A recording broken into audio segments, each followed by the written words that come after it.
Association of California and hear it. Oh, I'll look that up. That sounds fun. And there's Peter Severainen. Hello, Peter.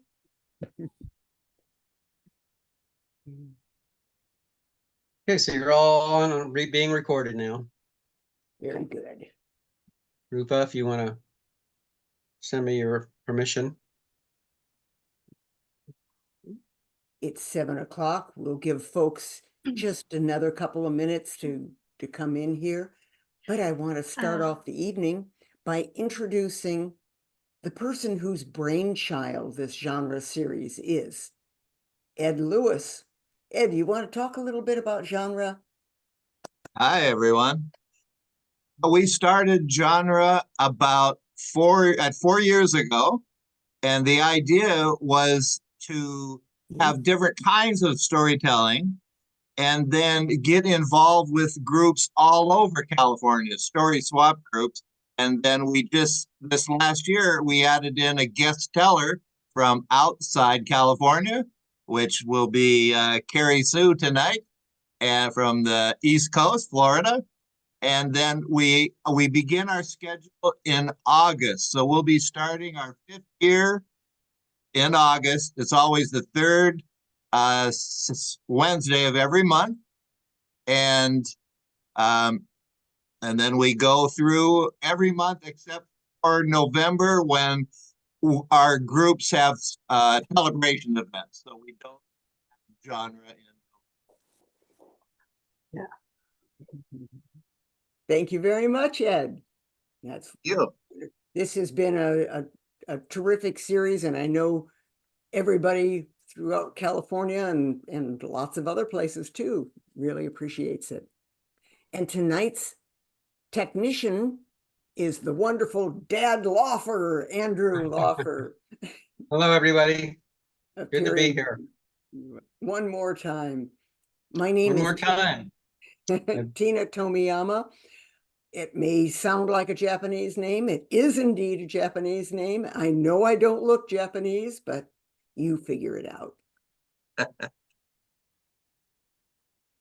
And we have 7 absolutely wonderful tellers here tonight. You can see all the people that you see on your screen who have a little asterisk next to their name are telling tonight.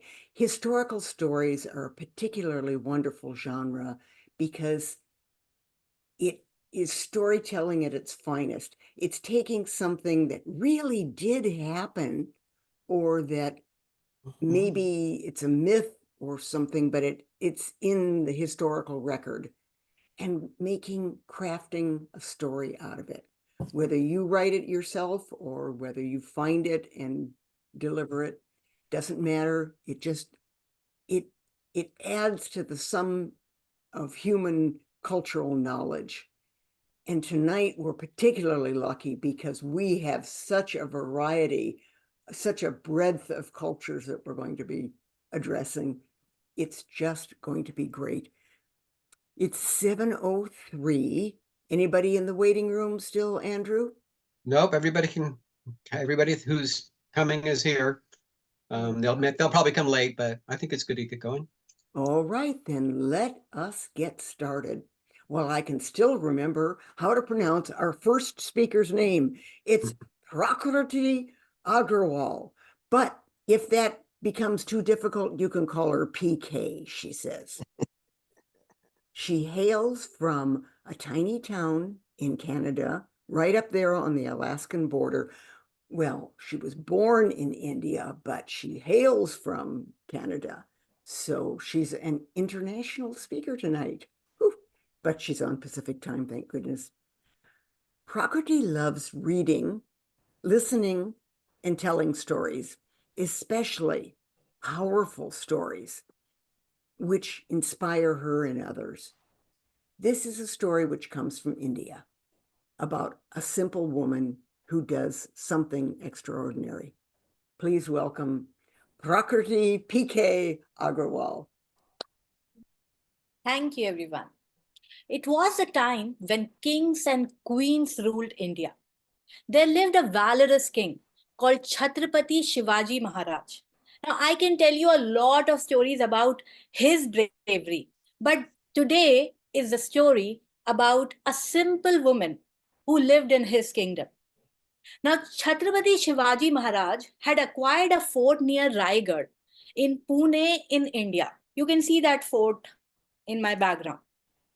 This fort was very important as it was the capital of his Maratha empire. And as he wanted to secure it in the best way possible, he went around it and he saw that the fort is on the top of a very high mountain. It was guarded by steep walls on all sides except one. And when he looked down, he saw a vertical drop on that side. So he decided that no human could possibly scale that vertical drop without anyone else noticing.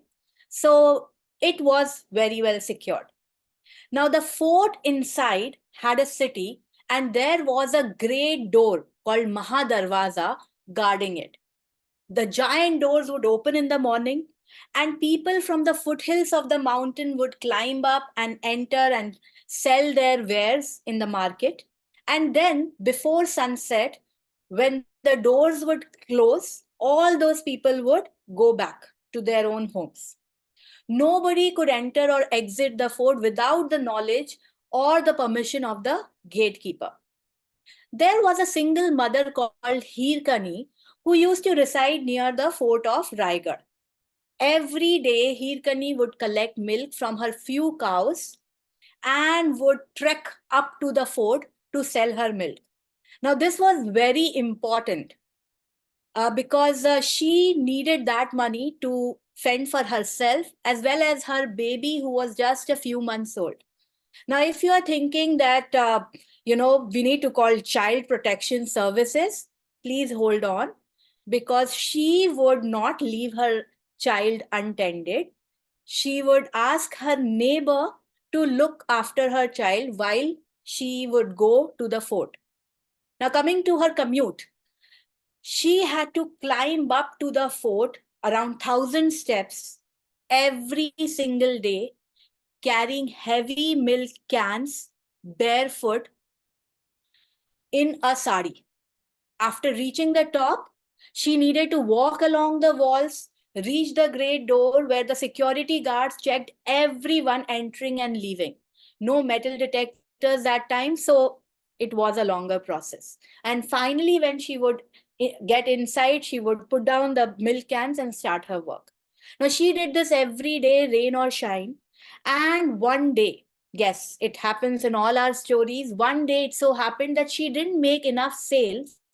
And so she started going to the houses to make more sales. And she saw the sun, as there were no clocks that time, and just wished that she would be able to reach the great door in time. But as luck would have it, as she was rushing and running to the great door, she could see that the guards were closing the door. She begged and pleaded with the guard, but the guard looked at her with no emotion. She knew it was easier to bang her head on the walls, but expect the guards to bend the rules a little bit. There was no way off unless she sprouted wings. But she had to do something. Her child was alone at home. He might be crying for her, or God knows what is going to happen to him, because that neighbor would have left by now. And the very thought of that smiling face, crying in hunger and anxiety for his mother was intolerable to her. She was helpless. Would my child even cry?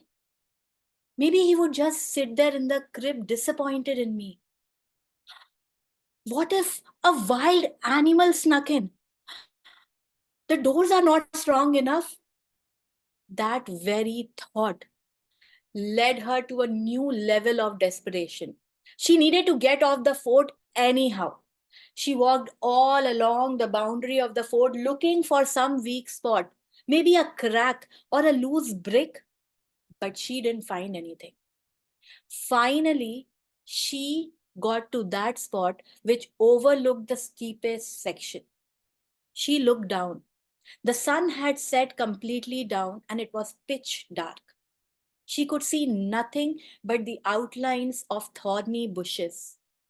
She kept the milk cans down very quietly so that she would not rustle or disturb the guards and come into the notice. Desperate times call for desperate measures, and without any hesitation, she started her perilous descent. She grabbed the thorny bushes. It pierced her skin, but she didn't mind. Barefoot and wearing a sari, she really was not equipped to go down a mountain. But she had to deal with it. Her sari got caught in several places, which she untactfully pulled, just getting down, sliding down that treacherous climb. Somehow she groped for whatever came into her hands as she slid down the depths of the mountain. Her arms, legs, feet, everything was bruised and bleeding, but she did not care. Now and then owls flew over her, making a whoosh sound, frightening her. But the image of her son crying for her kept her going. As she touched the ground, she still had to reach her home, which crossed through a forest. In the dark, she could see the outlines of the snakes rustling in the leaves, looking for prey. The sounds of insects, croaking of frogs, and the occasional sound of the cane of the soldier patrolling didn't make it easier for her, but she ran. She ran in the direction of her home and barged into her home. And as she had expected, her baby was crying his heart out. Ai Ali re Baba, Radu Nakos. Like magic, the crying stopped. Quickly washing her wounds, she carried her baby, sang the lullaby, fed him, and soon he was gurgling with laughter. That one thing made her forget the entire ordeal of that night. The next morning was normal again. She made it to the giant door, but the guard from last evening had not left. When he saw her, he was shocked. How could a lady he did not allow to go outside yesterday was coming in from outside? As she neared the gate, he stopped her. Thamba, how did you go out of the fort? I did not let you go outside yesterday, so how are you coming in? Hirkani laughed and said, Arey Dada, why are you speaking to me so coldly? I jumped out from the side of the fort which had no wall and climbed down the mountain. Don't you see my bruises, my cuts, my sari, it's all torn. But the guard did not believe her. A milk vending woman scaling down the steepest side of the fort in the middle of the night. Not possible. You are telling lies. Tell me the truth or I'm gonna take you to the Maharaj. Now it was Hirkani's turn to get angry. Are Kai Tumi? I requested you yesterday to let me go. You did not. And now you're making me late for today also. No way. And the guard took her straight to the Maharaj. Now Shivaji Maharaj was also perplexed on listening to this woman. He too did not think it was possible for a human, let alone a woman, to climb down that side. But her bruises were also telling a story. So he thought for a while and said, take me to that place, Hirkani, where you climbed down. She walked with Shivaji and the guard also followed, and she showed him the place where her milk cans from yesterday were still there. The king looked at her and said, Hirkani, I believe you, but please, can you do it again and show me? Hirkani went near the edge and peered down. Seeing the steep fall made her dizzy. The sight of the thorny bushes crisscrossing gave her goosebumps. For the first time, she realized what a dangerous thing she had done. One slip, and she would not have been standing here, let alone meeting her baby. She looked at the king, then looked at the down the mountain again and again, and finally, not able to even look into his eyes, joined her hands and said, "Sorry, Maharaj, I don't know how I did that, but I cannot do this again. Yesterday, I was blinded with the motherly love and affection for my child, but right now I realize how deep and dangerous it was. So I'm sorry, but I have not lied to you. You can punish me as you want." A moment of silence followed. "Yes, Hirkani, I have decided to punish you." Hirkani's heart was throbbing. She was so scared. Who will look after her child if she was punished, if she was put in the prison? "I am going to punish you by building a watchtower at this very spot." Hirkani looked up. She could not believe what he was saying. Shivaji Maharaj was smiling. "You have displayed exemplary courage and motherly affection by risking your life. But it gives me a lesson. If an untrained woman like you can scale this dangerous mountain in pitch dark, it indicates that I left a weak spot. I left a weak spot in my construction. And I have to make sure that trained soldiers of the enemy's army do not take the same route to attack our fort. So this watchtower will remind everyone, shield sometimes, sometimes like butter. Unique is every mom's story. When time comes, she can pounce like a fierce tiger. Every mother is a Hirkani. Even today, if you go to the Raigad fort, you can still see the Hirkani Tower watching over the wall that was never built. Thank you.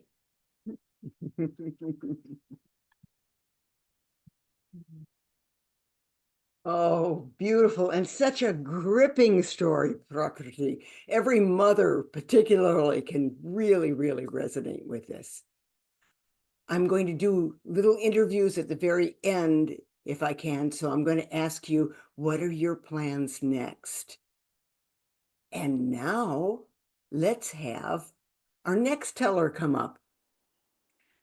And this is our guest teller tonight, Carrie Sue Avar. Did I say that right? Ivar or Avar? Ivar, that's right. Okay. I'll answer to all of it. Okay, wonderful. All right. Carrie Sue Avar has been connecting people, languages, culture, and curriculum in both English and Spanish for over 40 years. She is an award-winning storyteller, Chautauqua scholar, and a national credentialed teaching artist. As a Chautauqua scholar, she intensely researches and shares stories that should be in our history books, but often aren't. Tonight, she will be sharing some stories from our Spanish history on what is now U.S. lands. Please welcome Carrie Sue Avar. Gracias, thank you. You know, la historia no es un libro. History is not a book. No, as a matter of fact, it often seems to me es más bien como cuentos folclóricos. They're almost more like folk tales much of the time. You know what I mean? Lots of versions of the true story. For example, por ejemplo, I grew up like many of us, learning about the first American Thanksgiving. You know, up in Plymouth, Massachusetts, where our English pilgrims were feasting and celebrating with the Native American Wampanoags, and having that wonderful time and all the traditions that came out of it. But the first American Thanksgiving, there was one earlier than that in Texas. And there was one even earlier, 56 years earlier, in La Florida, in Florida. That's right. In 1565, Pedro Menendez de Aviles, with all his Spanish crew, had landed there on what is now St. Augustine. That's where they built that same year. St. Augustine, the oldest European continuously inhabited city in the continental United States. They landed there and they had their own Thanksgiving with the Native American Timucuans.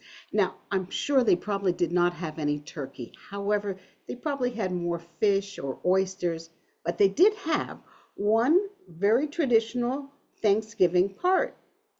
They had leftovers. That's right, leftovers from that long voyage. They all shared with the Native American Timucuans. They shared a cocido, like a Spanish stew made from garbanzo beans and salt pork. I'm sure it's plenty of hardtack. Oh, and red Spanish wine to wash it all down with. That's right. A little bit of good food and festivities and good red wine to foster those new friendships. Now, I know that sometimes we have the history books that they forget some of our history depending on who's writing them. But our stories have never been the same since the Spanish first came to these lands. That's right. Even earlier than that. Almost just over 511 years ago. Ponce de Leon. Now, some of you have heard about Ponce de Leon. He arrived on these shores. Of course, there were people here already. Don't forget about that. In fact, they say when Juan Ponce de Leon came 511 years ago, there were an estimated 350,000 Native Americans right here on the peninsula of Florida from various tribes. We had the Aega, the Ais, the Hobe, the Timucuans, the Calusa, Apalache, 350 at least. But when Juan Ponce de Leon arrived, well, we know about him coming in 1513. But how many of you knew it was probably because of a story? It's true.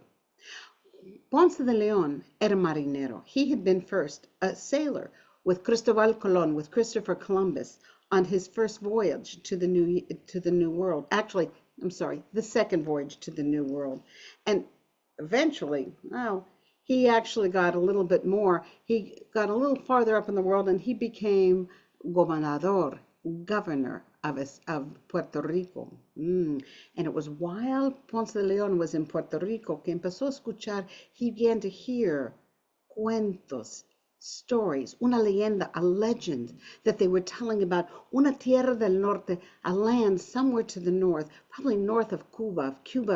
And they said that en esa tierra, in that land, había riquezas, there was riches, oro y plata, gold and silver, oh, y más, and something more.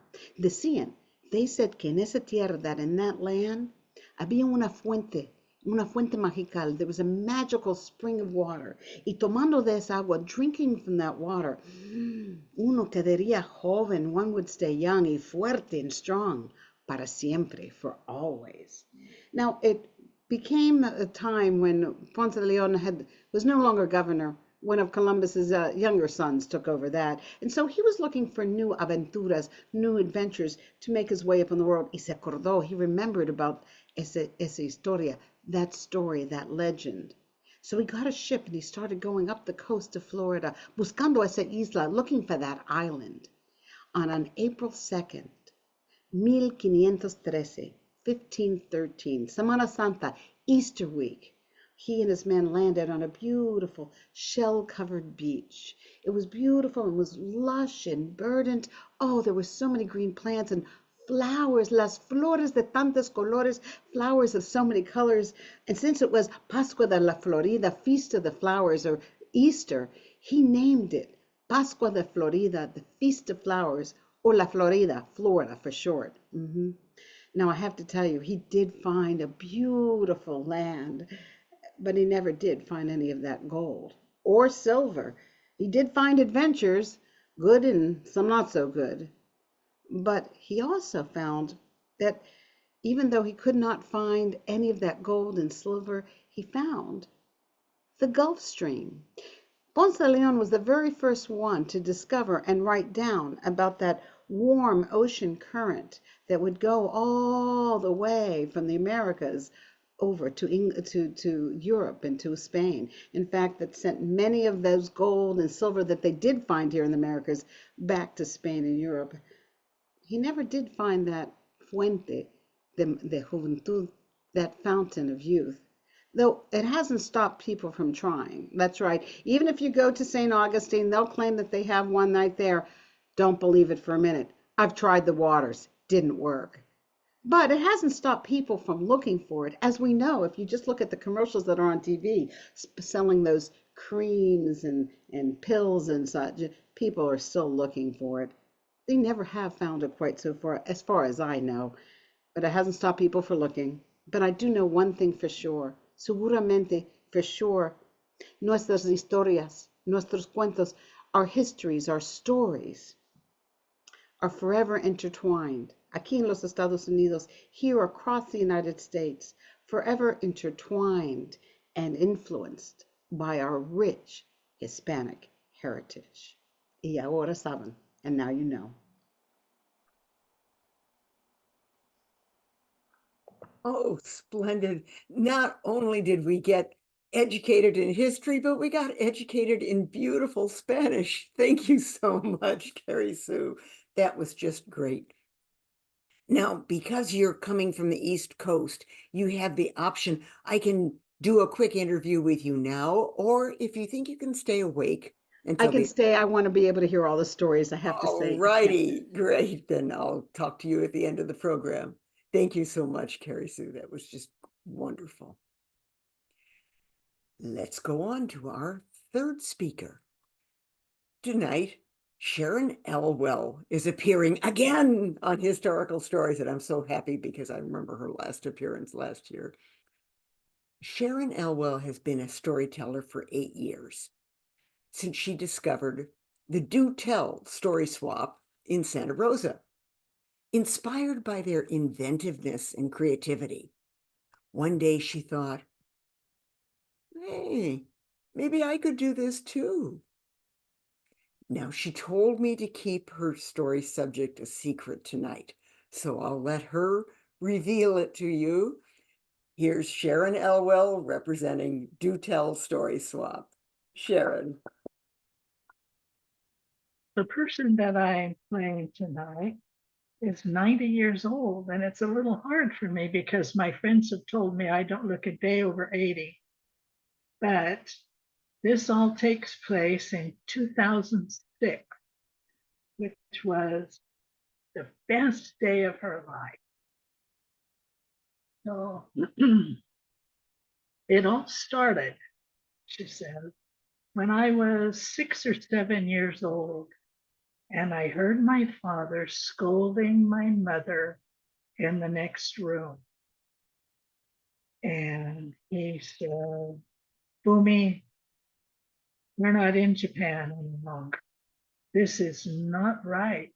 You cannot put rice balls in Iva's lunch pail. This is America, and Iva is an American girl. She must eat what other American children eat. She must wear what other American children wear, and she needs to be eating peanut butter and jelly and apples, maybe even potato chips. And so it was. I slept in a bed, not a tatami. I ate with knife and fork and spoon at a table. I was a Girl Scout. I was a Methodist. I played tennis in high school. And in 1941, I graduated with a bachelor's degree from UCLA. And to reward me, My parents gave me a wonderful graduation gift. I was to spend a year in Japan learning about my relatives, my family, my cultural heritage. And things began to go wrong the moment I got off the ship. I had a picture of my aunt and uncle in my hand, and when I spotted them, I ran to give my uncle a hug, and he pulled back as if I had struck him. I was soon to learn that a bow would have been appropriate. But I didn't know that. I had never bowed to anyone. And I wondered why my mother had not warned me how difficult these cultural waters were going to be. Things didn't get better when I got to the house. I had brought 4 big extra suitcases, and my relatives thought they were gifts for them. Actually, I had brought Campbell's tomato soup, chicken noodle soup, graham crackers, and yes, peanut butter, because I believe that Japanese people lived on octopus and seaweed, and I was worried that I might starve. Actually, starvation began to look more realistic possibility when I saw what they did eat. Those people eat rice 3 times a day. And if you don't know how to use chopsticks, that can be a real difficulty. And then, just as I was beginning to get into the flow of life in Japan, it came about December 7th, and Japan declared war on the United States and bombed the military ships that were docked at a place called Pearl Harbor in Hawaii. Suddenly, I was not just an awkward house guest. I was an enemy alien. My relatives were uncomfortable. Their neighbors turned aside when they saw them. My aunt hung her head when she went to buy food. And eventually, when I offered to move out, they were relieved. I moved into a boarding house in town, but now I had another problem. How was I to feed myself? I went to the local officials and requested a rationing card, and I was told that I qualified for food rations, but I would have to renounce my American citizenship and become a Japanese citizen, an easy enough matter, except I couldn't do it. I'm an American girl, and if I have to go without food, so be it. But eventually I found a job. There was a radio station in Tokyo that was hiring typists who were fluent in English, and I went to work as a typist. Now, the radio station had a prisoner of war from Australia, Major Cousins. He was given the task of producing a radio program for broadcast to the Allied ships at sea in the Pacific, with the purpose of destabilizing, demoralizing, and just generally worrying them about the leadership that they were having, whether they were getting accurate news. And he hired me to broadcast for him because he said my voice was not lovely and would not make anyone homesick. And so I got to do that just for 15 or 20 minutes a day.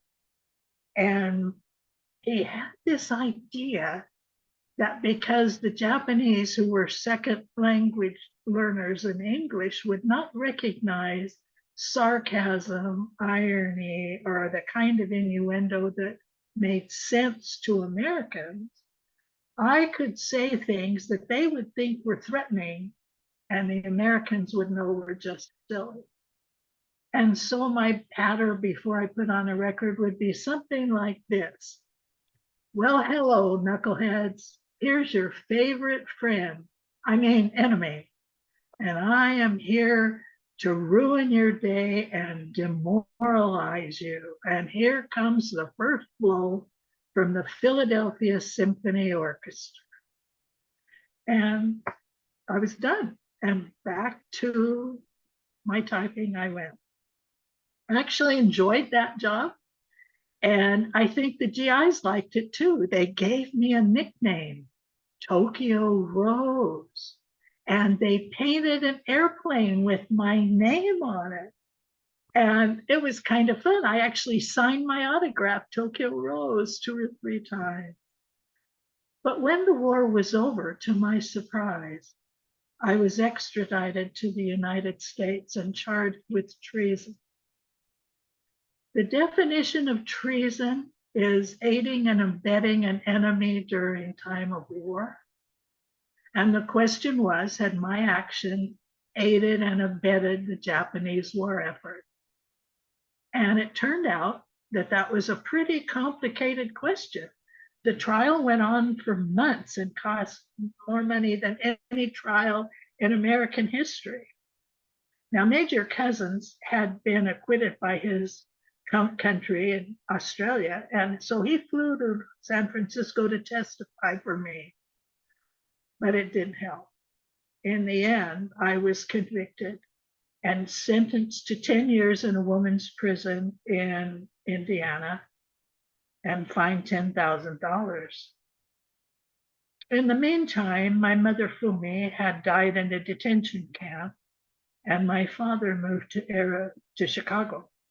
So when I got out of prison, I went to Chicago and went to work for him, trying to earn the money to pay that $10,000 that the government believed I owed them.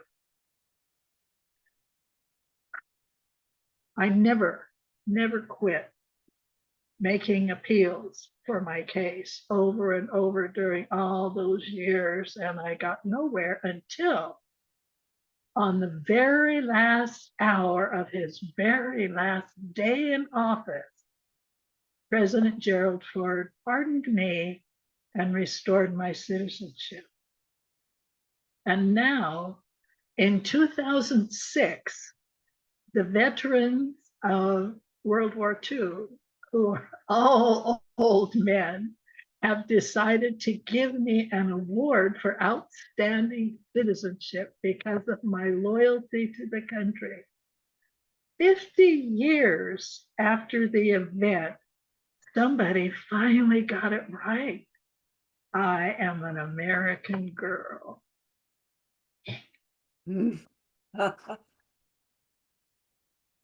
How marvelous. How perfectly you inhabited that role, Sharon.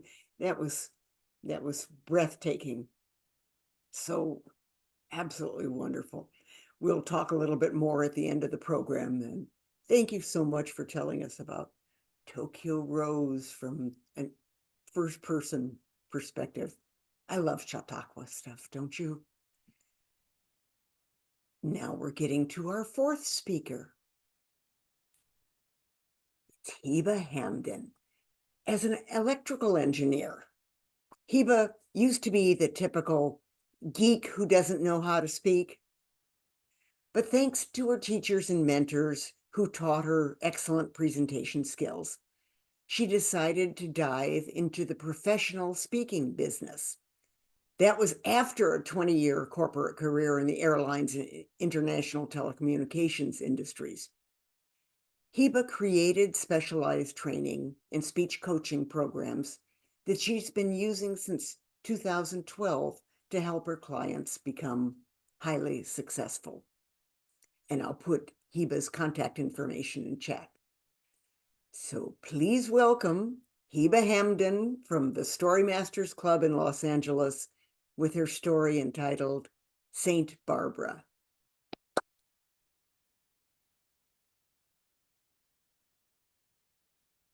In December of 1602, the Spanish explorer Sebastián Vizcaíno was sailing up the central coast of California and got to the area that's called the Channel on the eve of Saint Barbara's feast day, which was the night of December 3rd of 1602.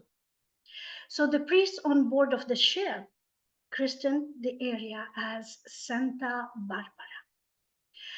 It's the beautiful city where my husband and I moved to in 2015 after he got a great job offer from his customer. And this was only 1 month after they sold the company he used to work for 15 years and lost his previous job. Santa Barbara is so beautiful, more beautiful than the Redondo Beach area in Los Angeles, bigger Los Angeles area we used to live. But what's so important about it for me is that it reminds me of my country of origin, Lebanon. It was built on the Mediterranean style, and it looks like the beautiful Mediterranean country called Lebanon, which is the homeland of the Phoenicians. When we first moved, I didn't pay much attention to the name of our new hometown, Santa Barbara, until 8 years later, 2023, that was last year, when I was watching a special TV program about Saint Barbara, that I realized that she is the same Saint Barbara we used to celebrate in Lebanon. You see, over there, yes, the celebration takes place on the eve of December 4th, and it's usually like the Halloween here in the US. Kids and grown-ups dress in costumes, they paint their face, put a mask, and they go knock on doors. Over there, we also used to sing a special song, the Barbara song, which told her story. I can still remember I was 7 years old when my then 17-year-old brother, a teenage, tall and thin, dressed like a girl. He put a wig and put on a skirt and wore a bra and put in it 2 oranges. He went in our little town knocking on doors, asking for candy. No one recognized him, not even my grandma. Who was Barbara?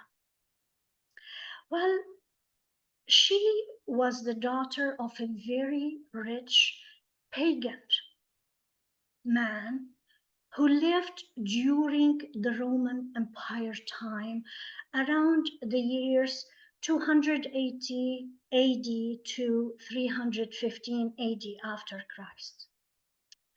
He held a high position like a mayor and reported directly to the empire prefect. Prefect is a senior military person, like a senator, who was responsible for maintaining law and order in the area. Barbara learned about Christianity from her maids and servants, and she secretly became a Christian. When her father wanted her to marry one of the local noblemen, she refused. She said, "No, I'm not marrying him. I don't want him." But she couldn't say why. So to punish her, her father locked her in a big tower. He then left on a journey, hoping that when he's back, she would have changed her mind and she would accept that marriage offer. But when he returned, he asked again, and Barbara said, "Father, I am a Christian and don't want to marry a pagan. I want to dedicate my life to my faith. So her father got extremely furious and he threatened to kill her. But that night, her mates helped her escape. They dressed her with ripped old clothes, messed her hair up, and painted her beautiful face with charcoal so that no one would recognize her. Now, when the news about Barbara's escape got to the Roman prefect, he announced that he's giving a big reward to whomever finds her and brings her to him. Well, despite her disguise, someone did recognize her and he alerted the prefect. So his soldiers dragged her to him and he had her tortured. Still, Barbara held true to her Christian faith, despite the cruelty of the torture. So the prefect condemned her to death by beheading, to cut her head. Her father himself carried out the death sentence on December 4th of 313 AD after Christ. But on his way back, he was struck by lightning and his whole body was consumed by flame. And this is why Saint Barbara is invoked against lightning, thunderstorms, and any accidents caused by explosions. She became the patron saint of miners, of artillerymen, and military engineers. Here in the US, in fact, the US Army Artillery maintains the Order of Saint Barbara as an honorary military society. Another interesting fact I discovered about Saint Barbara was that she is actually from Lebanon, my home country, from the city of Baalbek. It's a very old city, built more than 3,000 years ago by the Phoenicians. It was called around just before Christ in the 300 BC, Heliopolis, based on the name that Alexander the Great gave it. Heliopolis in Greek means the city of the sun.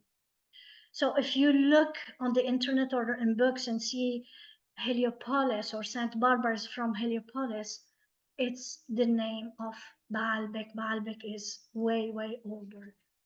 And it refers to Baal, the god, and Bek, the fertility of the plain, the valley, in Phoenicians, old Phoenicians. Now, during the civil war in Lebanon that I grew up in 1983, a bomb hit our house, got exploded in the kitchen. Thank God, no one was hurt. But because of that, my mom and brother, the same brother who went celebrating Santa Barbara dressing like a girl, by then he had 2 children and his wife. So all of them left the house and our town and joined me in a field hospital where I was volunteering during the bombing at the time. They wanted to see where they would go next, what to do. but they stayed with me that night.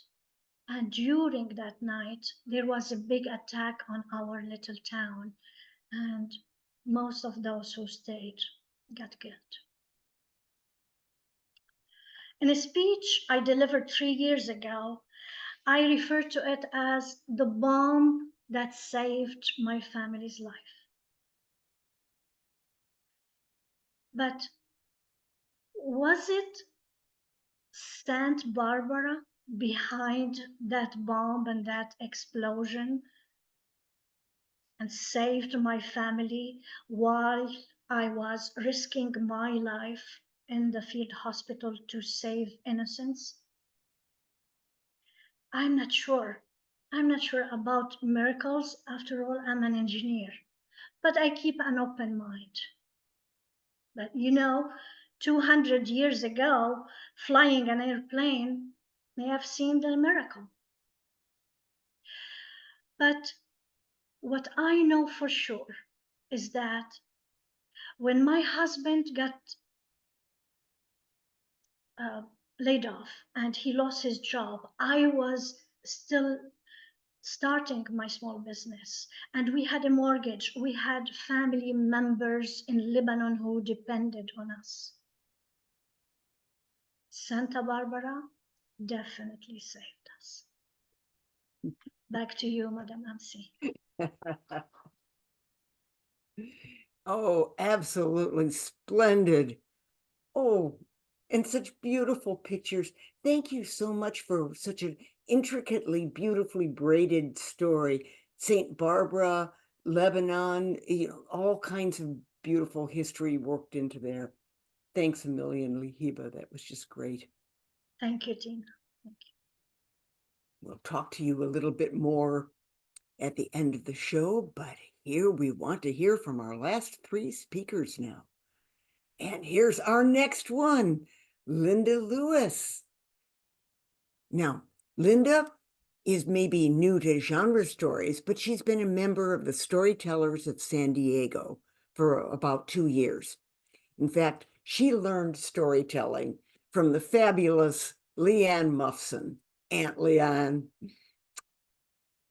Linda is retired and has 2 grandchildren and somehow manages to keep very busy. Her story tonight, Remember Her, is about an almost forgotten feminist heroine. It's the story of Elizabeth Packard, who in the 1800s was instrumental in getting several laws changed to help women, especially women who had been accused of being insane. Please welcome Linda Lewis from the Storytellers of San Diego.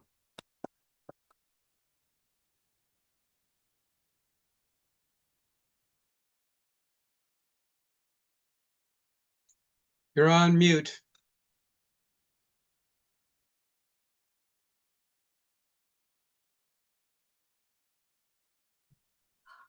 Start over again. Okay.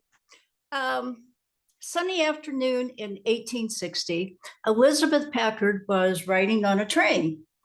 It was a beautiful day, and she was headed for the insane asylum. Her husband was sitting next to her, and he was practically yelling at her. You see, there was a law at that time that said, in order to be committed to an insane asylum, you had to have a public trial, unless you were a married woman. Then your husband had complete control over the decision. He was very angry at her because of her strange ideas, and she wanted to leave his church and she had these ideas about women having rights and about God loving everyone. And he decided this was enough to prove she was insane. She was keeping herself calm by saying to herself, first of all, don't let them call you hysterical. Stay calm. Second of all, no doctor in their right mind is going to think I'm insane after they talk to him. Well, they got to the asylum. husband left, and she was committed. She found herself in a dormitory full of women, a lot like her. They were women of a certain class. They were well-dressed. They had good manners, and they were fairly well treated. But she detested being called insane, and her heart was broken because she had had to leave her family and her children. Every day she begged, she pleaded, she tried to reason with this doctor. And after months, she started to get angry, and she made the mistake of threatening him. Aha, he said, wait here. Pretty soon, two orderlies came up and grabbed her by the arms. They pushed her up a set of stairs to a huge metal door that was rusty. They opened the doors, they shoved her in and slammed the door shut. Oh my God, she said, where am I? First of all, she was overwhelmed with how cold it was in there. Second of all, was the stench.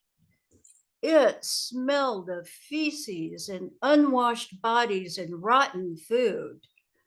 Where am I? She said. And someone showed up at her arm and said, well, you are now on the ward for the criminally insane.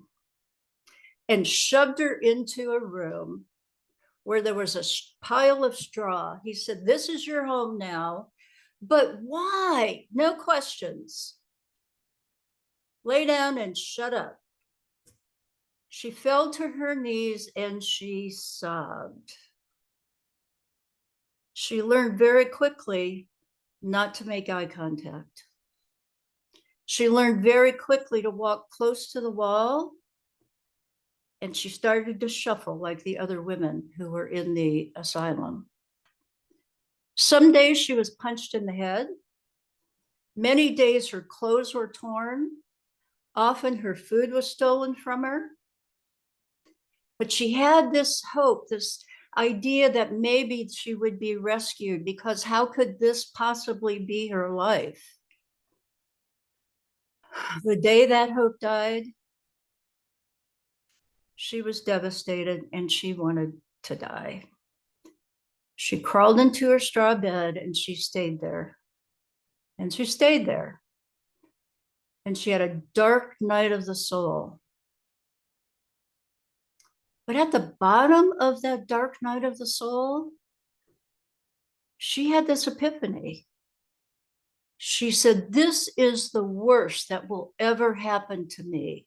They have done their absolute worst, and I will show them that I will survive. She got up the next day. She said, I need a purpose. She got her chamber pot. She filled it with water. She found some soap, and she started washing these women. These women had not had a bath in years. They were filthy. She spoke to them with kindness, and some of them started to react to that. They hadn't heard words of kindness in so many years. Some of them she was actually able to communicate with. She started having prayer groups in her cell. Things started to get just a little bit better. People treated her better. The guards treated her better. One of the guards even managed to get her the miracle of a piece of some paper and a pencil. And she started to make notes, and she thought, someday. And she took these notes and she sewed them into her clothing so they wouldn't be confiscated. Now, she knew torture was still going on in parts of the other parts of the ward. She could hear it. But she got up every day and said, I will do what I can. But God, how long can this hell last? The answer was 3 years. 3 years. At the end of her third year, the doctor came bustling in and said, get your stuff and get out of here. She didn't argue with him. She just grabbed her stuff and ran for the door. And standing outside the door was her husband. And he said, he's kicking you out because he said you are untreatable. You are incurably insane. And I'm going to find another place that will take you. I'm going to drop you at your friends, but I will be back for you. Well, her friends got her the miracle of a hearing. She was ecstatic. At this hearing, hundreds of people showed up. The prosecution had witnesses that said things like, she wanted to leave our church. You'd have to be insane to leave our church. She didn't have any bread in her house. She was a bad housekeeper. That's insanity. She read stuff that women are not supposed to read. The defense called one witness. They called Elizabeth. And she read an epistle that she had written just before she was locked up. It was so beautifully written. It was so profound. It was so deeply thoughtful. The courthouse broke out in applause, and within a few minutes, she left the courthouse being called sane. But she had nowhere to go. She had no children. She had no home, thanks to her husband. But she had those notes. She wrote a book. This book became the sensation of the country. I mean, people were outraged that people in our mental health institutes would be treated like this. They formed conventions and things started to get a little bit better for people. But she wasn't done. By now, she had written an armload of books and she had made so much money. She used this money to go across the country. She talked to governors, she talked to senators, she talked to anyone who would listen. After a long, hard, tireless battle, she was responsible for getting 17 laws passed in 4 different states. Referendums that made life easier for women getting a trial before they could be committed, for people being humanely treated while they were in the mental institution. And the one she was most proud of, power to women to have more control over what happened to the custody of their children and their property. She got her children back. She had made enough money. She built a beautiful home. People came to her house and said, you have done so much. You must be exhausted. And she said, I ain't done. For the rest of her life, she was an advocate for those same people. She tirelessly worked for them. History has forgotten her a little bit. She never made a great name. She was never remembered as a great heroine until fairly recently. And just a few months ago, the Institute, now she was in an insane asylum that closed down, but they made a mental health institute and they named it after the doctor who had kept her locked up.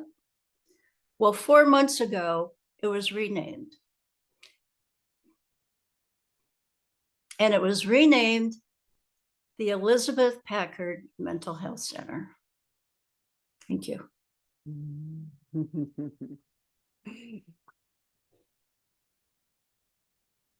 Well, she had to go through hell, but it's a happy ending at the very end.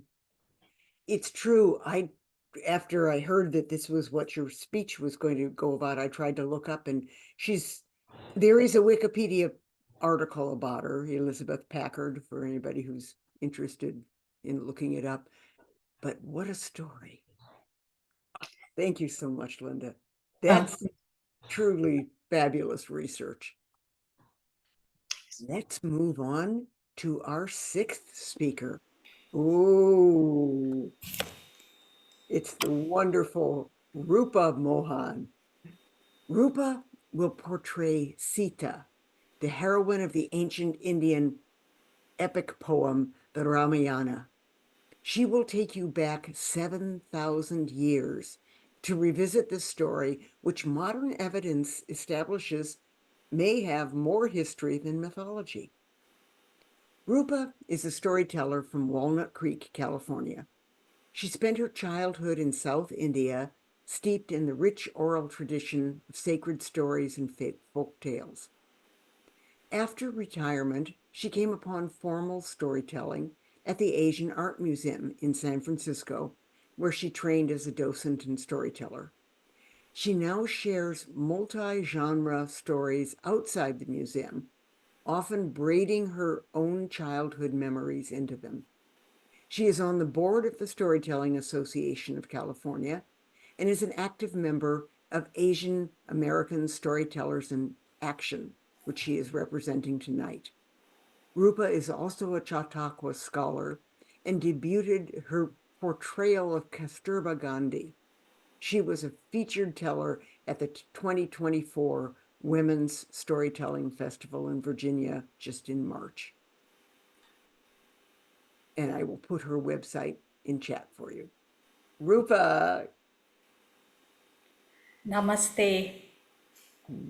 I am standing here ready to go back to Mother Earth. After all, I was found in a furrow in a field by the king Janaka, and he claimed me as his own, and I had the best life as his daughter in his kingdom.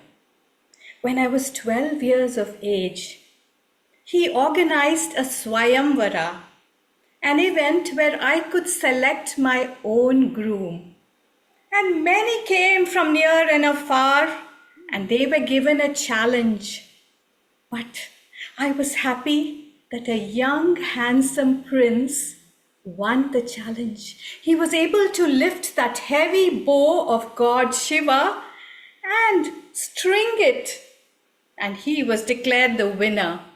And I remember garlanding him.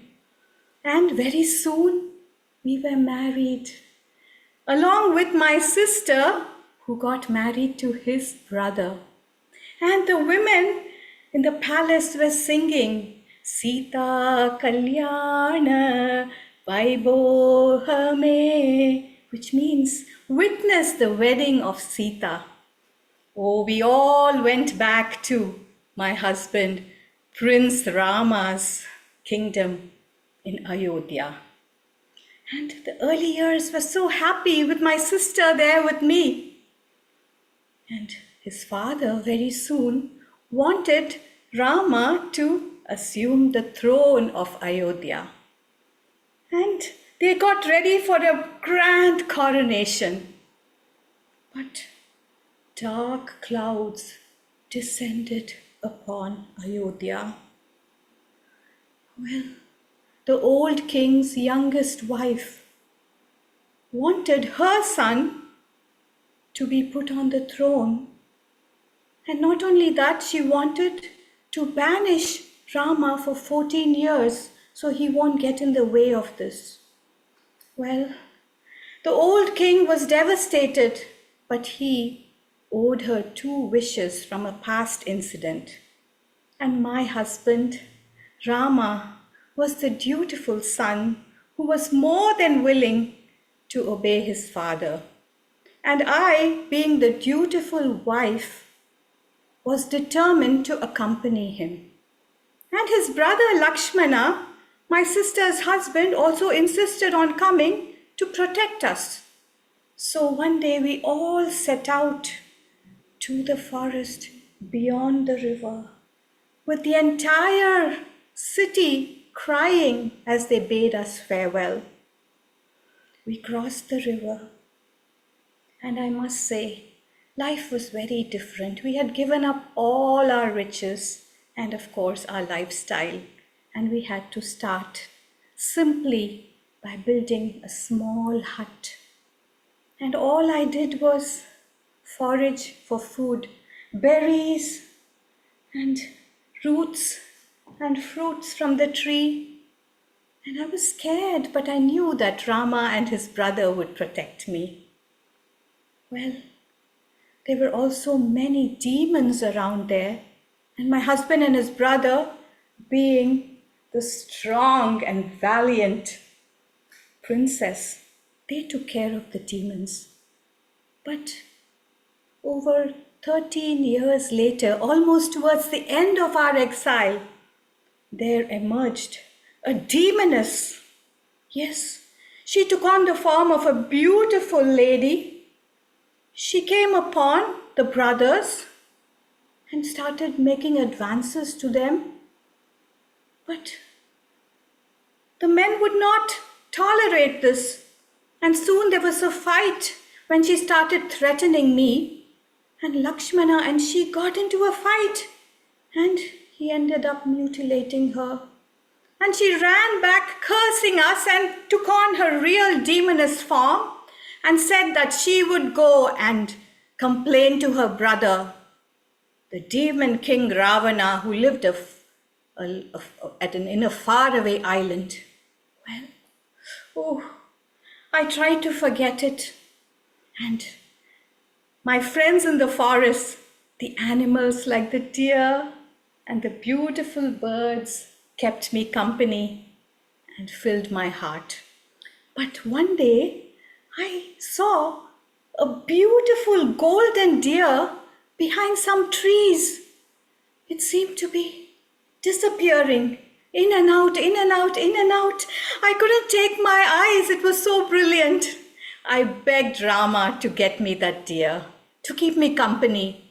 Rama was a little suspicious, but he wanted to please me. So off he went looking for the deer, asking his brother to watch over me. But soon we heard a horrible cry coming from what we thought was Rama. Oh, help me, Lakshmana. And I urged Lakshmana to go and rescue him. I knew my husband was in trouble. But Lakshmana was reluctant to leave me. But he ended up drawing a circle in the sand around our hut. And he said, as long as you stay within this circle, Sita, nothing will happen to you. Well, I waited anxiously for my husband and him to come back. And meanwhile, an old man with a long beard, a sage, came looking for some food and alms. And I was used to this. I went inside to give him some food, but he would not come close. He said he was too tired and weary. So, in a weak moment, I stepped over that line, and immediately he transformed into a 10-headed demon. He grabbed me and put me into a chariot that had just come. Oh my, was he the 10-headed Ravana I had heard about? Oh, I could not believe it. We quickly flew over the forest and the hills and were heading south towards his kingdom. A bird, a vulture, who was my friend, tried to intervene, but she was attacked by Ravana and she lay there with her wings broken. And all the animals cried for help, but to no avail. Well, we reached the demon's kingdom of Lanka across the water, and I saw his grand palace there, and he ordered me to become his wife. What? I couldn't hear of it. I am already a married woman, and Rama, the great Rama, is my husband. Don't come near me, I told him. I am a chaste woman, and I will stay in your garden and will not set foot in your palace, I said. And for the next few weeks and months, I stayed there in his garden, surrounded by strong and fierce demon women who were my guards. And all I did was pray that Rama would find me. Meanwhile, Rama was desperate when he found out that I had been kidnapped. And he encountered a brave monkey warrior called Hanuman who offered to help him. They went in different directions searching for me, and Hanuman, my beloved Hanuman, was able to locate me by assuming a large form and jumping over the water to Lanka. When he came back and reported it to Rama, he also offered his monkey army to help. And soon they knew that they had to cross the water to rescue me. Yes, they mobilized a force of not only monkeys, but bears and squirrels who built a bridge across the southern part of India leading to Lanka. And soon they all marched into the capital of Ravana. And there was a fierce battle, lots of bloodshed. The demons would not give up so easily. But finally, justice prevailed. And Rama won the war by killing the 10-headed Ravana. And he placed his virtuous and good brother on the throne. I was so excited to meet with my beloved Rama again. But when he came to the garden, I could see there was some doubt in his eyes. I knew he was questioning my chastity. So I started a fire right there, and I walked through the fire and came out unscathed to establish that I was the same old Sita. We all got into another flying chariot and we headed to Ayodhya, where we were received with so much love and joy. There was a huge coronation, and Rama, my beloved Rama, became the king. His father had passed away a while ago. And I sat next to him, all dressed up, his queen Sita. But that did not last for long. Once again, there were mumblings among the people of Ayodhya, questioning my chastity. And my husband Rama, the ideal human being and king, the upholder of dharma or divine duty, did not have a choice, or did he? Soon, I was taken to the forest and left there. I was pregnant, but I had been abandoned. And this time, a sage and his wife took me under their embrace. I had 2 sons who I named Lava and Kusha, and I adored them, and I just dedicated my life to them. But when they were 12 years old, they had learned the story of the Ramayana, the story of my life with my husband from the sage Valmiki. And they were traveling bards telling these stories. And by some strange coincidence, they landed in Ayodhya. And when Rama heard it, he realized they were his sons, and he was overjoyed. He wanted to come looking for me, and he did. He came, he apologized, he was full of regret and remorse. He asked me to come back to him. But no, I would never think of doing that. My duty as a wife and a mother had been fulfilled, and I was going back to Mother Earth. So here I am in front of this big chasm that Mother Earth has created for me, and I am about to jump into it, singing one last thing that you will be the witness to my death. Sita Maranam Vaibhogame.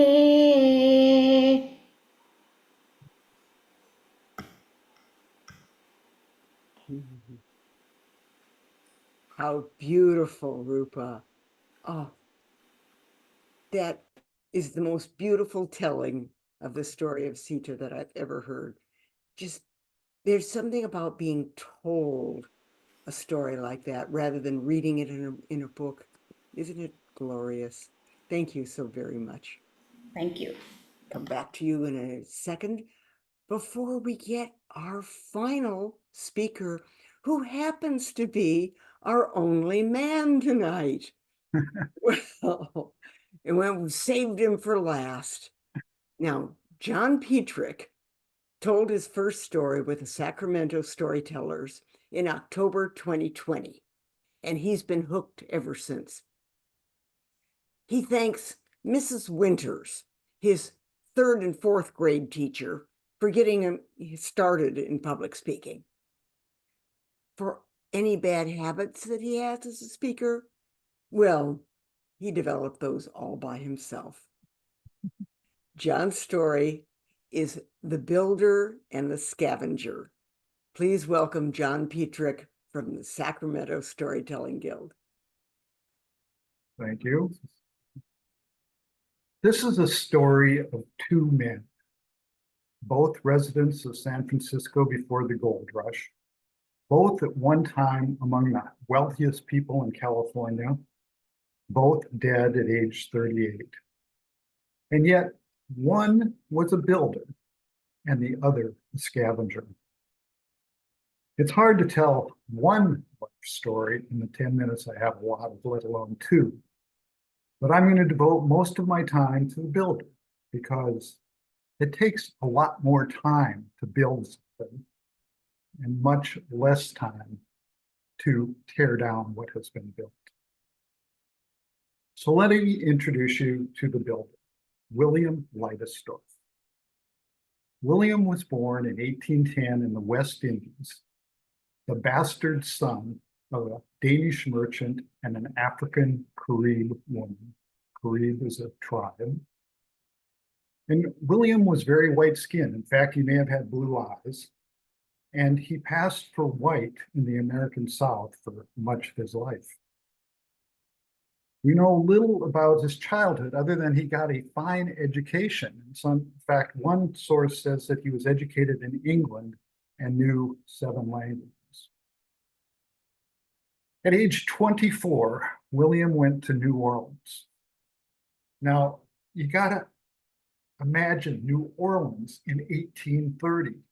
It was the 4th largest port in the world. It was the 3rd largest city in the United States.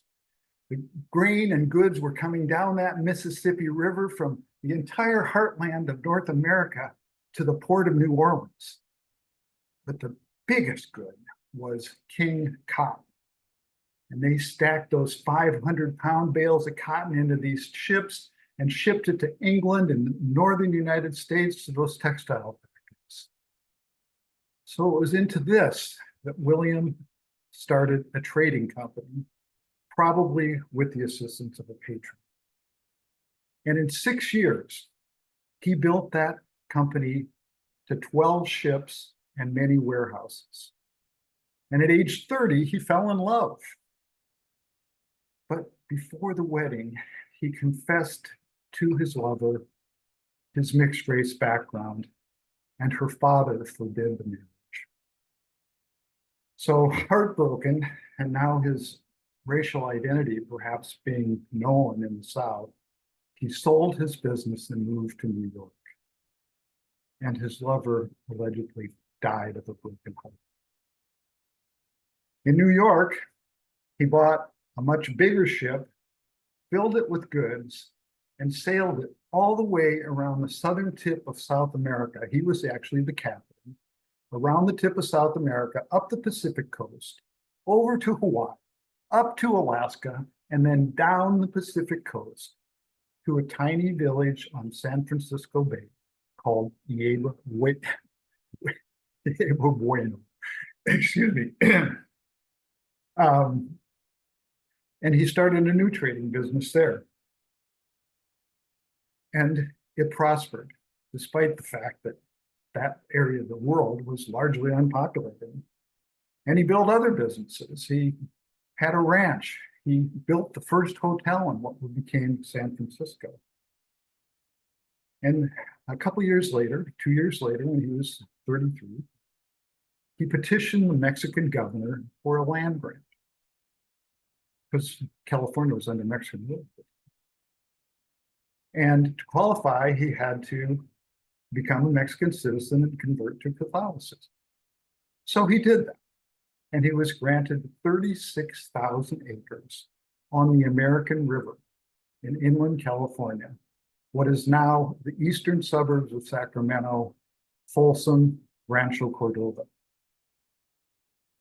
Then in 1845, he was appointed Deputy U.S. Consul to Mexico, probably the first Black American diplomat. We don't know for sure exactly how much of his racial background was known in California, but at least one source says that it was well known. In 1846 was the Mexican-American War, and the United States occupied California. And in 1847, the Americans changed the name of the village to San Francisco and introduced American government. And Leidesdorff jumped in with both feet. He was elected to the first school board. He was elected to the first city council. He was elected the city treasurer. He donated the land for the first school in San Francisco. He started the steamboat service from San Francisco to Sacramento. He was building a sawmill on Bodega Bay. He started the first racetrack in California. He gained several large contracts with the United States Army. And it's in this same year, 1847, that we meet the scavenger, Captain William Folsom. Folsom arrived in San Francisco to fight the war, but the war was already over. So he was appointed the collector of duty for the port of San Francisco, where he would have had much dealings with Leidesdorff, who of course was the biggest trader out of that port. Well, in early 1848, rumors reached San Francisco that gold had been discovered on the American River, probably 10 or 15 miles upstream from Leidesdorff's property. And we have a letter from John Sutter, who is acknowledged as the guy who found gold in California, to Leidesdorff, under which Sutter is asking Leidesdorff to invest in his sawmill at Sutter's Mill, where the gold was discovered. Well, Leidesdorff hired an agent to go out to his property to determine, one, whether there was gold there, and two, whether there were already squatters on that property trying to get the gold. But we don't really even know what happened to the agent, because a few days later, Leidesdorff died of meningitis at age 38. And at the time of his death, he owned 360 lots in San Francisco, including many waterfronts. And he owned the 36,000 acres on the American River, which became the heart of the California gold rush. Well, Folsom, the scavenger, didn't wait long. As one writer put it, the body wasn't even cold yet when Folsom petitioned the governor to be appointed the executor of Leidesdorff's estate. Leidesdorff died without a wife, without children, without a will. So by law, his heir was his mother, who still lived in the West Indies. So Folsom takes leave of his job, travels to the West Indies, finds the mother, has her sign a deed to him of all the California property for $75,000, $5,000 down. And just a few years later, that town of San Francisco, which was less than 1,000 people, was 55,000 people. And Folsom sold those lots in San Francisco and much of the American River property for $1.5 million, the equivalent of $250 million today. And that didn't even count the gold that was taken off. So when the mother found out she'd been taken, she sued for fraud. The state of California also sued for some of the property, and the Leidesdorff's heirs on his father's side sued. But after a decade or more of litigation, Folsom and his heirs prevailed, probably because California had passed a law in 1850 which prohibited non-whites from testifying in court against a white man. But if there's any justice in the story, it's divine justice. Because only a short time after he acquired all this wealth, Folsom also died, age 38, of renal failure, probably cirrhosis. But his heirs continued to develop the city of Folsom. There's a major thoroughfare in Sacramento, Folsom Boulevard. There's Folsom Street in San Francisco and many California cities. And so the scavenger, Folsom, is remembered, and the builder, Leidesdorff, is largely forgotten. Let me read you from his obituary in the San Francisco, California Star. Remember, this was written well before all this litigation and attempts by Folsom to be the good guy. Leidesdorff has been in business on this coast, where he has gained a high character for integrity, enterprise, and activity. In private life, he was social, liberal, and hospitable. In his attachments, he was warm, cordial, and confiding even to a fault. He was prosperous, enterprising, and public-spirited. It is not injustice to the living to say that our town has lost its most valuable resident. William Leidesdorff, the builder.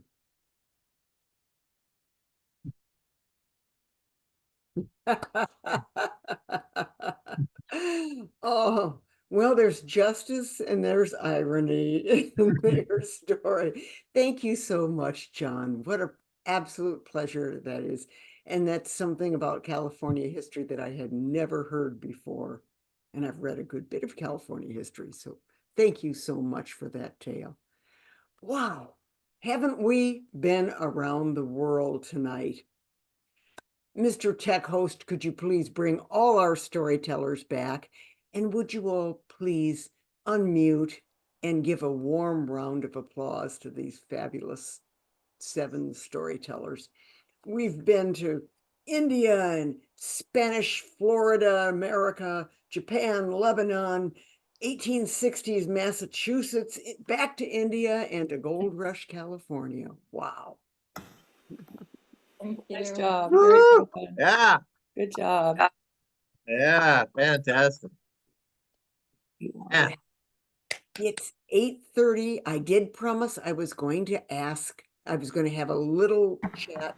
So stay if you can, and I'll just wind this up very briefly. I just have one question for every storyteller, and so you can think about it as the last one was speaking, and that is, what's up next for you? So let's start with Prakriti. Prakriti, what's coming up next for you? Oh, nothing for me. I'm in a very remote location. I'm still trying to find people who would be interested in storytelling here. So if you have any tips for me how to get into schools, how to convince them that storytelling is very different from read alouds, and storytelling is important, please email me and help me out. Wonderful.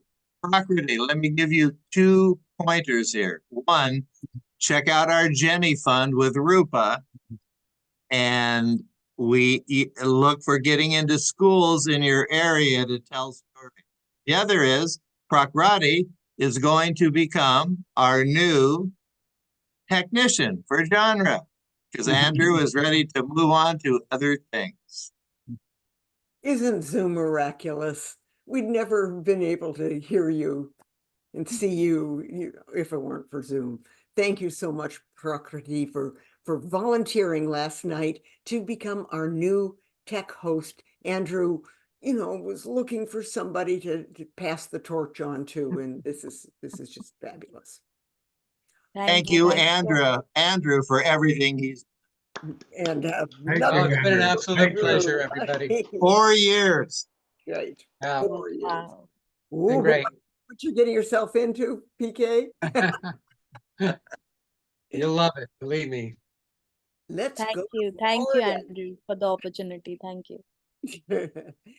Let's go to Florida now, where it's after 11:30 at night, and And ask it's worth staying up for. what's coming up next for you. Kim? Tomorrow, I have to finish packing and head out of town. I'm going up the state to tell stories of La Florida, to one of the close to the Georgia border, but to one of the oldest towns. Again, on Spanish. So happens that's why I did this one tonight. Spanish stories. I am still telling in schools. I'll email some of that.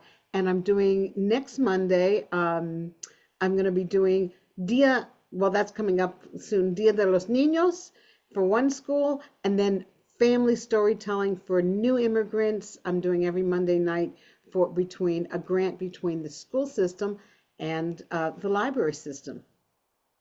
So lots of things coming up. Oh, you do keep busy, don't you? Wonderful. That's splendid. Thank you. And how about our own Tokyo Rose, Sharon Elwell? What's up next for you, Sharon? Well, Saturday afternoon is the Sacramento Storytelling Guild Liars Contest. And so I'm going to go tell a lie. That's just great. Okay, well, happy lying, and I hope you are very successful at it. And Heba, St. Barbara, Hamden. Heba, what's up next for you? I'm working on my YouTube channel, just uploading more videos, editing them. I just came back this weekend from San Francisco, a speaking event for college students, business students. And I'm hoping to get more of these because it was slow during the pandemic. And yeah. Wonderful.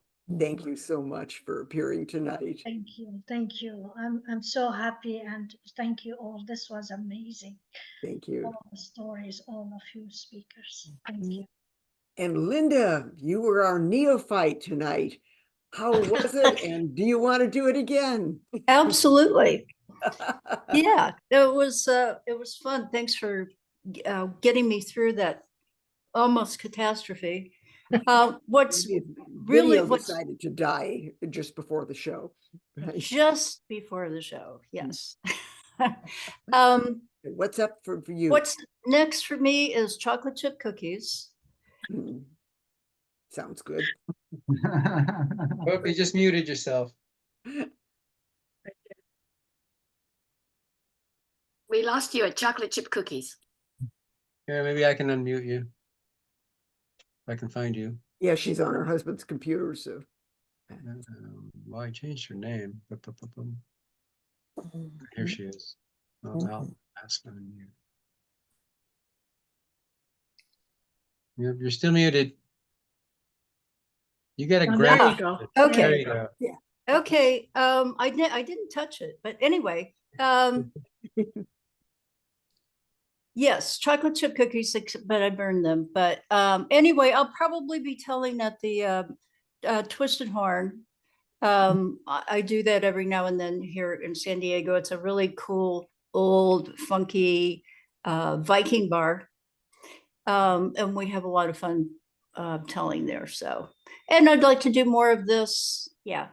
And learn how to stand up and do and use the microphone. Well, you're a star in the making, I think. I think you did a wonderful job tonight. So, Oh, thank you. How about that? Thank you, Ed. Yes. Thank you. I appreciate that, Mr. Lewis. And Rupa Mohan, whom we all know and appreciate in genre stories and in storytelling in schools and the Jenny Fund.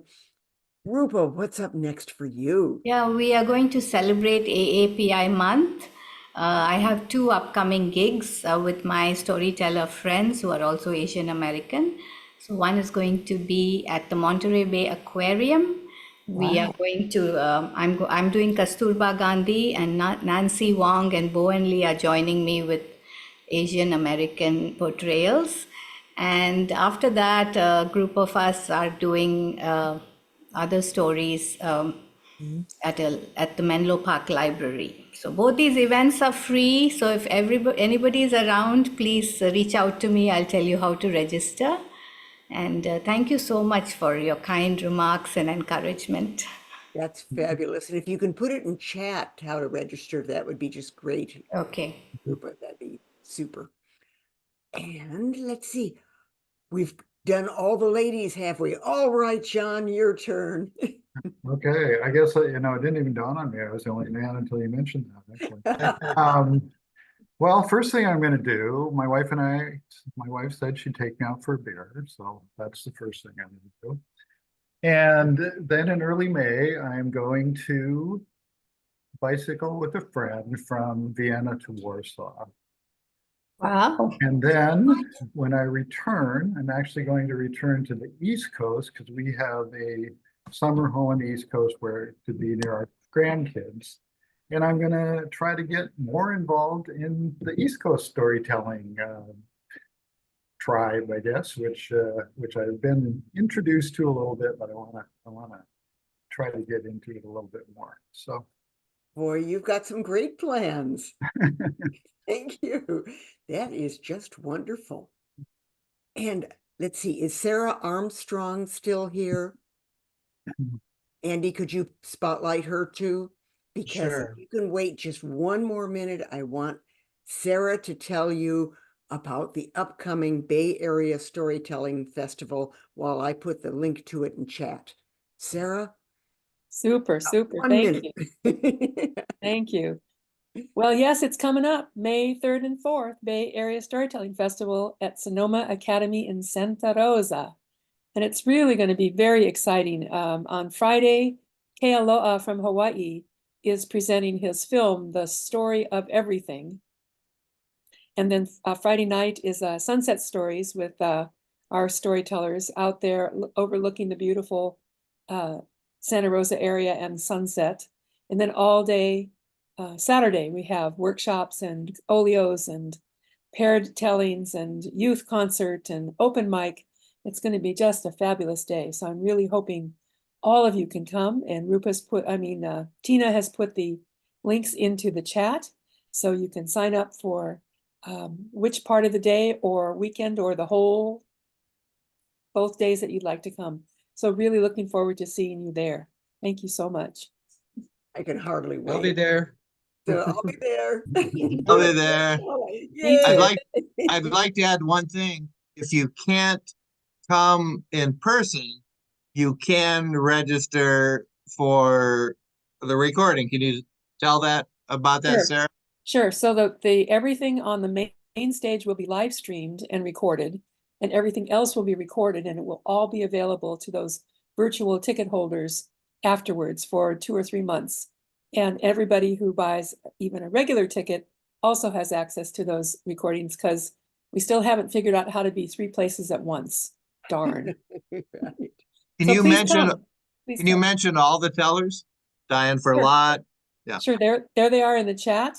Diane Ferlat, Karen Amano, fabulous Kealoha, Jean Tagabon, and our own Brandon Spars. So there's taiko drumming that's going to be happening, a musician playing during lunchtime, or I think before everything starts. It's going to be just a fabulous 2 days. So I hope you can come. Thank you. Thank you so much, Sarah. And Betsy, I see what you put in chat, South Coast Storytelling Guild. I will see you there. Oh, wonderful. It's always a lot of fun because it's all of our fellow storytellers from Southern California. We'll be swapping stories and highlighting what each of the guilds is up to. We'll have a nice lunch.